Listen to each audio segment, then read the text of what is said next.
I do think that we've been able to change the discourse. We're in a different space of understanding and talking about our identity. I think that movements, you know, I remember when I first came back from college, that's when I met my husband, Samuel Betances. He was here working with the bilingual efforts at the University of Guam. And I remember hearing him speak for the first time and listening to the kinds of words he was using, like indigenous and colony, right? And I'm thinking, oh, whoa, it was like he was speaking a totally foreign language to us. And then we began to own our consciousness building, right? And we began to realize that words do matter, and the way that we name things matters.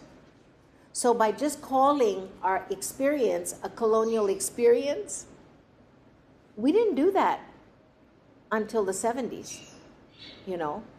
We didn't talk about our indigenous identity, and people still have a problem with that. To talk about words like self-determination, inalienable rights, I mean, decolonization, those were foreign concepts to us. But once we began to understand how powerful words mattered, and that we could, by changing the discourse, we really transformed the consciousness, then we began to do that. And that's why we've been sort of named the first Chamorro generation, because we began to talk about being Chamorro. And then, of course, we began to understand that the word Chamorro itself is rife with a lot of consciousness building opportunity, right? Because it's not a Chamorro word. So, yes, as a community, as an indigenous community, we have grown. We have developed consciousness regarding our identity, and we've changed the way we talk about our identity. But not everybody is on the same page. Okay?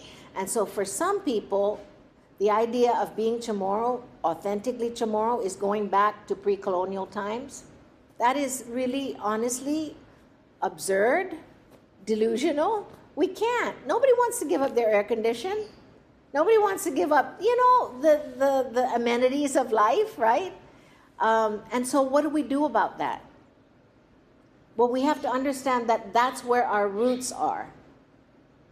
And so we do have to respect our pre-colonial understanding of who our people were. But we're modern people. And as modern people, we're just as legitimate as our ancestors were 500 years ago, before Magellan's ships came ashore, right? So I think that it's very important to understand that changing the way we speak about things transforms the way we internalize things. And I think the women's movement in the 70s, you know, people made a lot of fun about changing the word mankind to humankind.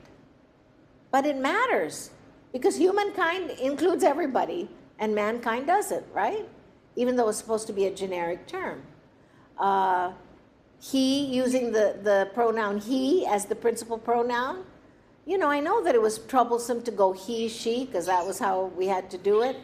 And now we're creating other kinds of ways of expressing collectivity, you know, integration, those kinds of things. So I think that I hope that it will continue to evolve, so that your definition of who we are as a people, your definition of identity, grows out of our understanding of identity, and that kind of mindset that we give to you, we bequeath to you as the next generation for you to build upon.